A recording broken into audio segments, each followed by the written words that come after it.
साथियों, स्वागत है आप सभी का एक बार फिर से मेरे चैनल पर। तो जैसा कि कल आपको पता चल चुका है कि आपका आईसीएमआर जेआरएफ ब्रेड का रिजल्ट जो है वो आपका आउट कर दिया गया है।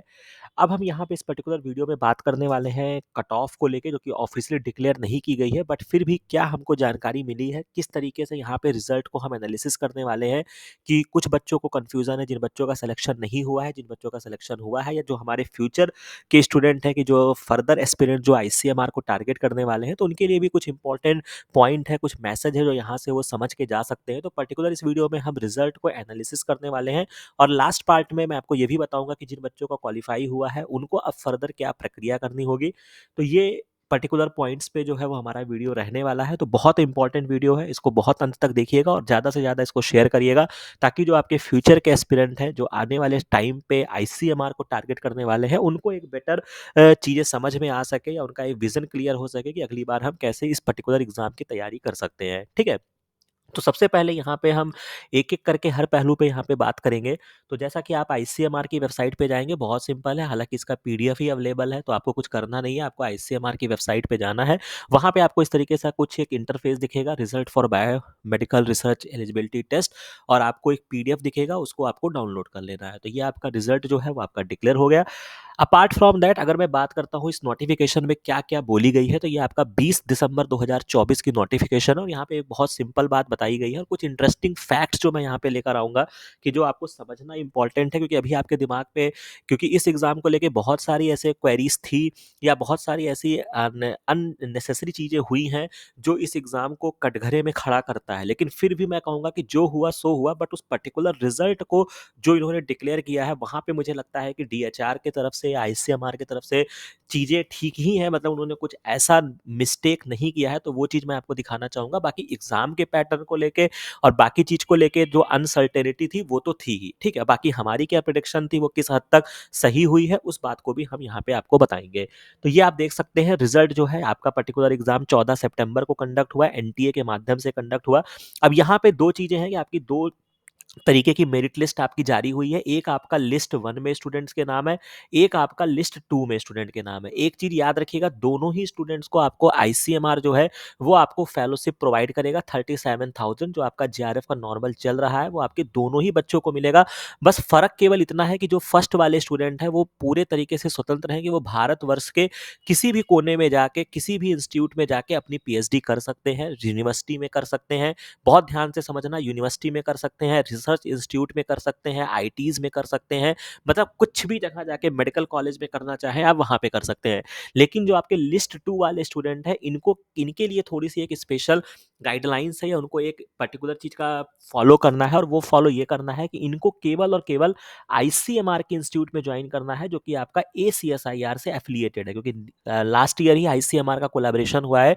तो आपका जब एसीएसआईआर का फॉर्म ओपन होगा, या सिंपल सी भाषा, आपको केवल और केवल आईसीएमआर के इंस्टीट्यूट में आपको पीएचडी करनी है। बस आप इतनी बातें ध्यान रखिए। अब इंटरेस्टिंग चीज़ जो यहाँ पे है कि जो आपके कैटेगरी फर्स्ट के स्टूडेंट हैं, इन्होंने यहाँ पे बोला है कि the following candidate are eligible for the award of JRF for PhD program. A total of 344 candidates have been selected against 375 seats. अब ये यहाँ पे थोड़ा सा कॉन्ट्राडिक्टरी इन्होंने यहाँ पे कर दिया है, ठीक है? क्योंकि अगर मैं इनका जो आपका नोटिफ़िकेशन है, मैं अगर मैं उसकी बात करता हूँ, जो कि मैंने आपको ऑलरेडी कई बार मैंने दिखाया है, ये इनकी जो डीएचआर की वेबसाइट पे जो आपको गाइडलाइंस मिलेगा, जो कि आपका 3 मई 2024 को अपडेट किया गया है, जिसको 23 अगस्त 2024 से फॉलो किया जा रहा है। इस पर्टिकुलर पीडीएफ में अगर आप जाके देखते हैं, तो यहाँ पर जो उन्होंने फेलोशिप बोला था कि जो आपके नंबर ऑफ फर्स्ट 60% जो होंगे, यानी कि आपके 300 फेलोज़ को ये क्या करेंगे कि आपको किसी भी जगह से आप पीएचडी कर सकते हैं, यानी कि जो आपके 300 स्टूडेंट हैं, वो आपके कैटेगरी 1 में आएँगे, रिमेनिंग 200 स्टूडेंट जो हैं, वो आपके कैटेगरी 2 में आएँगे। लेकिन अब अच्छी बात है, हालाँकि यहाँ पे तो मैं तो कहूँगा अच्छी बात है भाई, आप 300 को कह रहे थे और आपने 344 बच्चों को क्वालीफाई करा दिया, तो फ़ायदा तो हमारा हुआ।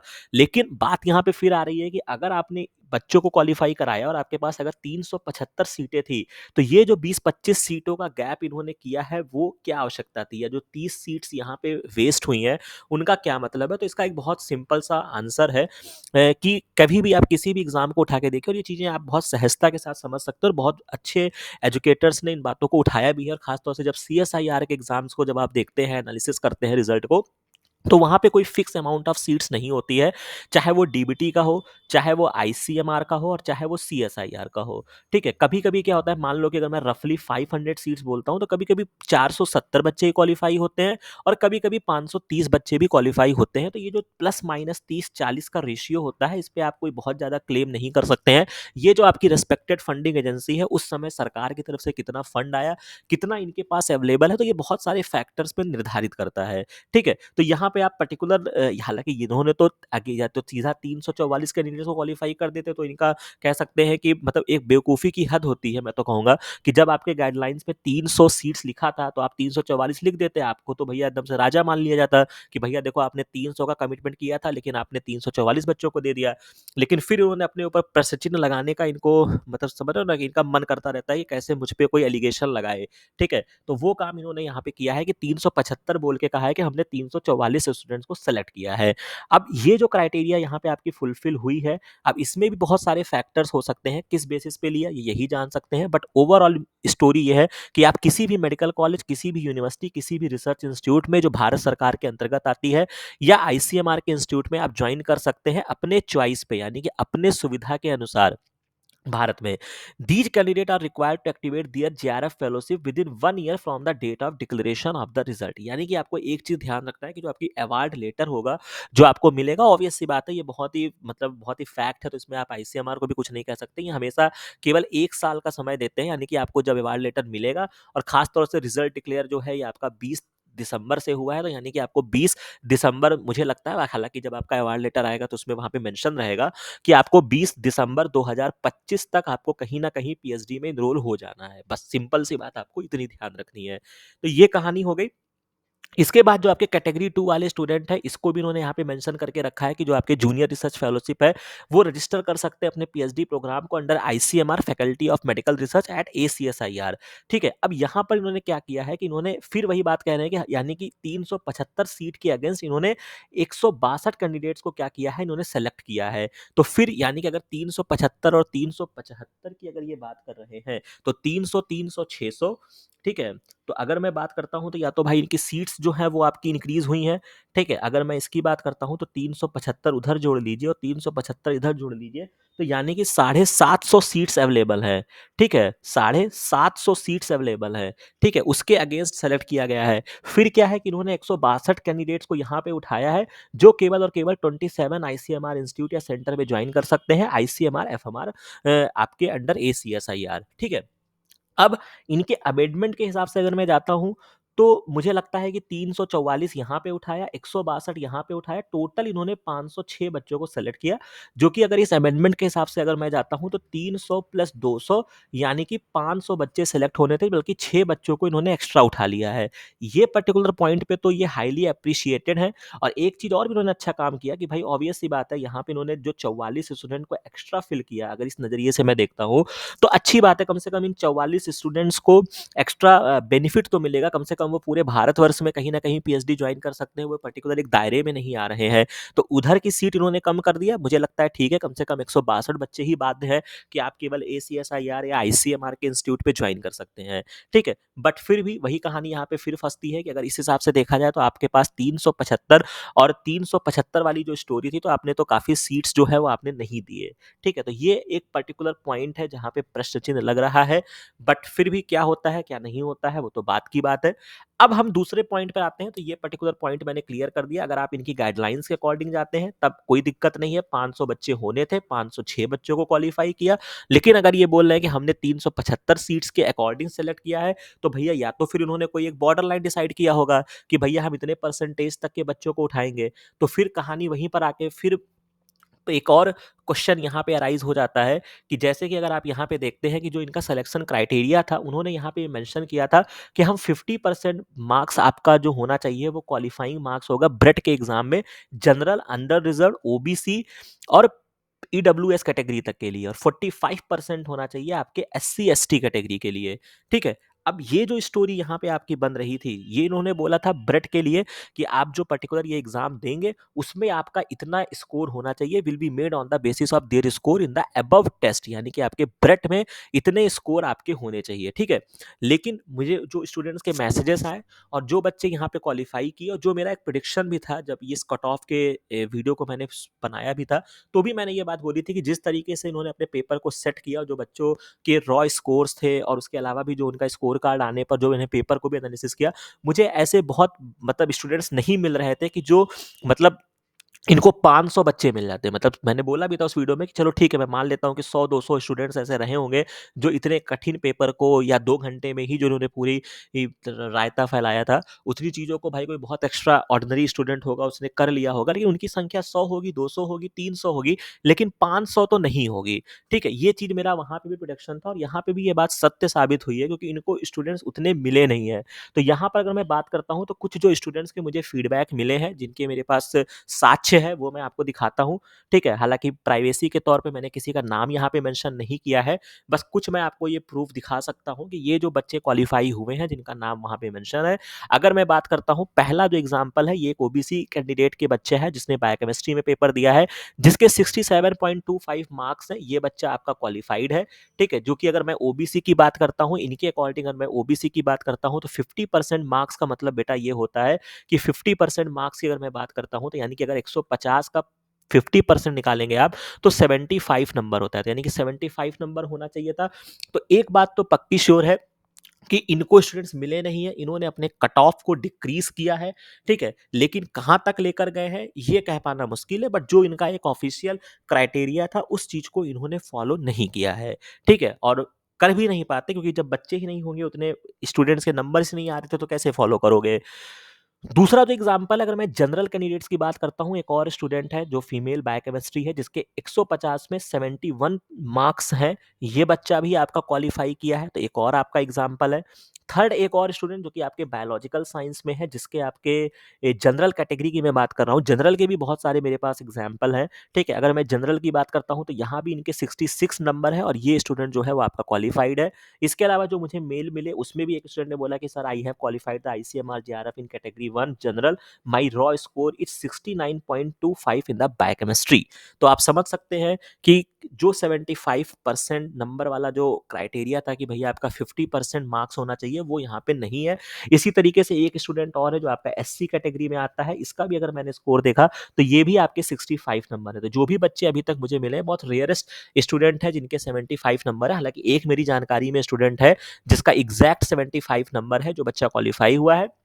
अपार्ट फ्रॉम दैट मुझे ऐसे मार्क्स मेरे नज़र में नहीं है, ठीक है? बट फिर भी इस पर्टिकुलर चीज़ों से ये सिद्ध ज़रूर होता है कि अगर जो पॉइंट्स यहाँ पे मेंशन है, उस चीज़ को तो फॉलो नहीं किया गया है। कट ऑफ जो है वो आपके 50% से नीचे आई है। और आप खुद भी सोच के देखिए, कोई आपका एक नेशनल लेवल का एग्ज़ाम है, जहाँ पे 150 नंबर का आपका पेपर है, ठीक है? और 75 जो कि इसका 50% भी बच्चे लाने में मतलब दिक्कत हो रही है। तो यानी कि अगर आप इसके कट ऑफ की तरफ जाते हैं, तो बहुत कम नंबर पर भी बच्चों के सिलेक्शंस हुए हैं। लेकिन हाँ, ये है कि कुछ बच्चों के, जैसे अगर मैं मोटा-मोटा बात करूँ कि सर यहाँ पे क्या आप एक बताने का प्रयास कर रहे हैं, तो मुझे लगता है कि जो फाइनल तो कट ऑफ हो सकता है कि ये अपने वेबसाइट पे अपडेट करें, आज नहीं, कल नहीं, परसों, 2-4 दिन बाद अपडेट करें, ठीक है? बट कुछ बच्चों के जो मेरी जानकारी में नंबर थे, जैसे एक स्टूडेंट या किसी स्टूडेंट के नंबर जो थे वो मेरे जानकारी में 55 था, बट उसका सिलेक्शन नहीं हुआ है। तो यानी कि अगर मैं जनरल की बात करता हूँ, तो जनरल में ऐसा नहीं है कि 55 नंबर किसी का है तो उसको सिलेक्शन कर लिया है, ठीक है? तो आप यहाँ से थोड़ा बहुत आइडिया ले सकते हैं कि अगर मैं जनरल की बात करता हूँ, तो जैसे जिसके 66 नंबर है या 60 नंबर है, मुझे लगता है कि शायद वहाँ तक सिलेक्शंस हुए हैं, ठीक है? तो एक कहानी आपकी सारांश ये हो गया, जो मैंने यहाँ पे क्लियर कर दिया, आपको इतनी बातें क्लियर हो गई कि भैया कट ऑफ जो है वो थोड़ी-सी डिक्रीज़ की है, जो इनका एक ऑफ़िशियल डेटा था कि हम भैया 50% वाले बच्चों को उठाएँगे ब्रेड के एग्ज़ाम में, तो ये सब कुल नहीं फ़ॉलो हो पाया है। और यहाँ पे जो हमारा प्रेडिक्शन रहा है वो आपका मेरा प्रेडिक्शन जो रहा है वो यहाँ पे सत्य साबित हुआ है, ठीक है? तो ये कहानी आपकी हो जाती है। इसके बाद अगर मैं बात करता हूँ और, तो मुझे लगता है कि कोई यहाँ पे दिक्कत वाली बात नहीं है, ठीक है? हाँ, तो ये चीज़ें हो गई, आपको मैंने यहाँ तक बता दिया। इसके बाद जो बच्चे क्वालीफ़ाई हुए हैं, उनको आगे क्या करना है, ठीक है? बाकी हाँ, एक जो पर्टिकुलर वीडियो होगा, जब मैं सारे बच्चों के फीडबैक्स ले लूँगा, तो मैं 1-2 दिन बाद एक वीडियो बनाऊँगा कि पर्टिकुलर हमारे प्लेटफ़ॉर्म से कितने बच्चे इस एग्ज़ाम में क्वालीफ़ाई किए हैं, जो कि ऑब्वियस सी बात है, एक तरीके का पूरा पेपर का पैटर्न चेंज था, तो वो भी एक बहुत अच्छी चीज़ है, जिसको मैं आपके साथ एक साझा करूँगा, जो कि मैं उसके लिए थोड़ा-सा वेट कर रहा हूँ। सारे बच्चों के मुझे फीडबैक्स मिल जाएँ, ठीक है? फिर मैं उसके रिगार्डिंग एक वीडियो बनाऊँगा। बट जिन बच्चों का क्वालीफाई हुआ है, उन्हें अब पर्टिकुलर क्या करना है, तो उसके बारे में भी चर्चा कर लेते हैं। तो इस एग्ज़ाम के जो आपका पर्टिकुलर पीडीएफ है, उसके लास्ट में ये बातें मेंशन की गई है कि भैया जो बच्चे, तो पहला पॉइंट में तो ये मेंशन किया गया है कि जो बच्चे अपीयरिंग वाले में हैं, उनको अपने एमएससी में कम से कम 55% मार्क्स लाने हैं, जो बच्चे जनरल, ओबीसी और ईडब्ल्यूएस के हैं, और 50% जो हैं, वो आपके एससी-एसटी कैटेगरी के होने चाहिए। तो पहली बात, तो जब आपने फाइनल एग्ज़ाम में रही है या आपने पोस्ट ग्रेजुएट एग्ज़ाम में रही है, तो आपको जो अपना करना है, वो आपके कम से कम आपके मास्टर्स में इतने प्रतिशत मार्क्स आपके होने चाहिए। दूसरा इन्होंने बोला है कि जो बच्चे क्वालिफाइड हुए हैं, उनको अपने सेल्फ अटेस्टेड सॉफ्ट कॉपी आपको भेजनी है, जिसमें आपका सर्टिफिकेट या डिग्री होना चाहिए। Score sheet of the passing qualification examination का होना चाहिए, जो कि आपका पोस्ट ग्रेजुएट का होगा, मतलब अगर आपका एमएससी कंप्लीट है, अगर आपके पास डिग्री है, तो आप डिग्री भेज दीजिए, अन्यथा आप अपने लास्ट सेमेस्टर की मार्कशीट या चारों सेमेस्टर की मार्कशीट, पहले से 4 या जो भी जिसके जितने सेमेस्टर होते हैं, उतनी सारी मार्कशीट आप इनको भेज दीजिए। अगर आपके पास डिग्री नहीं है, तो एक एप्लीकेशन भी वहाँ पे लगा दीजिएगा कि भैया अभी हमारे यूनिवर्सिटी में मुझे पर्टिकुलर डिग्री नहीं मिली है, मैं पर्टिकुलर इस डेट के आसपास, अगर आपको लग रहा है कि मैं 2 महीने में डिग्री प्राप्त कर लूँगा, मैं 4 महीने में डिग्री प्राप्त कर लूँगा, तो एक थोड़ा-सा नॉर्मल एप्लीकेशन टाइप कर लेना कि सर मेरे पास डिग्री नहीं है, मेरे पास मार्कशीट्स वगैरह है, जब मेरा हो जाएगा तो मैं आपको सबमिट कर दूँगा, और वो इतना वो एग्री कर जाएँगे। तो एटलीस्ट जिनके पास नहीं है, वो फिलहाल के लिए ये कर दीजिएगा, ठीक है? इसके अलावा आपको अपना जो भी डॉक्यूमेंट्स हैं, वो आपको मेंशन करना होगा, जिसमें आपका डेट ऑफ बर्थ हो जाएगा, जिसमें आपका डीओबी के लिए आप 10th की मार्कशीट लगा सकते हैं, हाई स्कूल की, कास्ट सर्टिफिकेट जिस भी कैटेगरी से आप आते हैं वो लगाइए, ईडब्ल्यूएस, पीडब्ल्यूबीडी जो भी कैटेगरी से आप आते हो, इसको मर्ज कर लीजिएगा मैक्सिमम 1 एमबी की साइज में, मतलब बहुत लंबी फाइल नहीं हो, तो आप किसी भी ऑनलाइन पे जाएँगे ना, जब आप इन सारी चीज़ों को फ़ोटो क्लिक कर लेना, बहुत आसान चीज़ें हैं, कुछ इसमें विशेष नहीं है। आप जाके ऑनलाइन लैपटॉप पे सारी डॉक्यूमेंट्स को मर्ज कर लीजिएगा, ठीक है? नहीं होता कोई यूट्यूब पे वीडियो देख लीजिएगा कि कैसे डॉक्यूमेंट को मर्ज करते हैं, तो वो सारी चीज़ें आपको समझ में आ जाएगी, और उसको क्या करना है कि ये जो प्रक्रिया है, ये आपको विदिन 1 मंथ कर लेना है। Declaration of the BRET result latest by 20 January 2025 तक का आपको समय दिया गया है। तो ये एक बहुत इंपॉर्टेंट टाइम है। इस पर्टिकुलर टाइम के अंतर्गत आपको इस पर्टिकुलर ईमेल आईडी icmrgrfhrd@gmail.com पे भेजना है। हार्ड कॉपी भेजने की आवश्यकता नहीं है। तो ये चीज़ ज़रूर ध्यान रखिएगा, अपने सारे डॉक्यूमेंट को स्कैन करना है, सेल्फ अटेस्टेड करना है, ठीक है? मतलब उसके बाद उसको मर्ज करना है, और मर्ज करने के बाद आपको इस पर्टिकुलर मेल आईडी पर आपको सेंड कर देना है, ठीक है? बाकी जो गाइडलाइंस है, वो आपको डीएचआर, एचआरडी की गाइडलाइंस अवेलेबल है, उसके तहत आपको सारी चीज़ें फॉलो करनी है। अवार्ड लेटर केवल उन्हीं बच्चों को इश्यू होगा जिनका आफ्टर कैंडिडेट, जो कि आप जो डॉक्यूमेंट्स भेजेंगे, उनका जब वेरिफिकेशन हो जाएगा, तब आपको अवार्ड लेटर आपको इश्यू कर दिया जाएगा। तो ये भी आप याद रखिएगा। अवार्ड लेटर जो होगा, वो आपको ईमेल के माध्यम से भेजा जाएगा, और इसके अलावा आपको परमानेंट एड्रेस पे भी आपको डिस्पैच किया जाएगा, जो आपने एप्लीकेशन फॉर्म भरते समय लिखा होगा।